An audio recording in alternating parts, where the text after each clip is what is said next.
All right, $1,000. This week is Emergency Medical Services Week. We're taking a look at some of the new high-tech equipment that the Mesa Fire Department has to use to help save lives. Well, Celeste is live with more. Good morning, Celeste.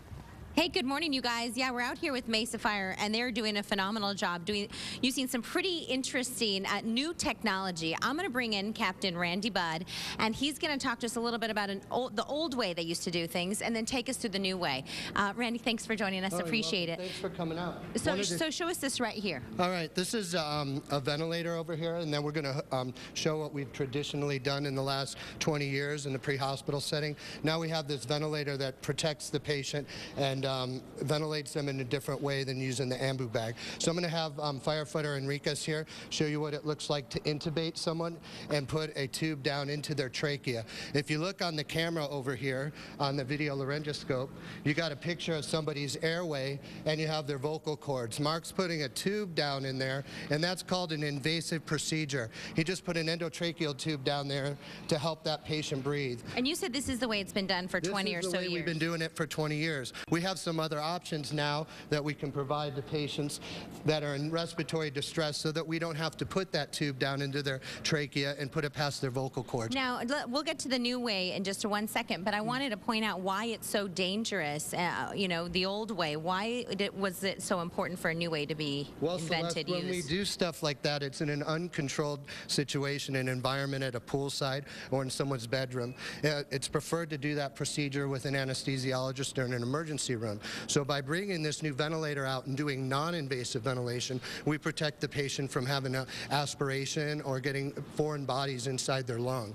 And then once you put them on the ventilator, it protects them. So we're going to demonstrate over here to Mr. Perkins, who's having respiratory distress, what it's like to ventilate someone with non-invasive ventilation. By the way, Celeste, we're the first EMS agency and fire department to provide this in the country and in the world. We're doing a research project about this right now with Banner Desert Medical Center. So what does that mask do then? That mask is making a seal. It's called an interface, and the crew has worked very hard, this 4-person crew, to train over the last year so that they can do this. Mr. Perkins now is breathing on the ventilator, and instead of having that tube down in his trachea, it's breathing for him and is sensing him breathing. That ventilator senses that he wants a breath and gives him a breath on top of it, so it decreases his shortness of breath.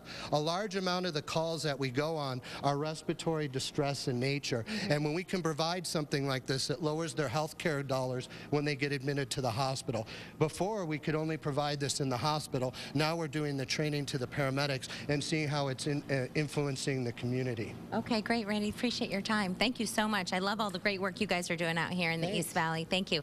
Hey, guys, yeah, a lot of this stuff already being used out on the streets out here in Mesa, and as he mentioned, really the only EMS folks who are using it in the country, in the world right now with this, you know, special research that they're kind of conducting here to gather some of the data. So we'll send it back to you guys for now. Okay, well, that's promising. Eventually it'll make it to other departments and other states. Because, you know, I have laryngospasms. I know. And if I do, I'm going to have to drive over to Mesa. And get help there.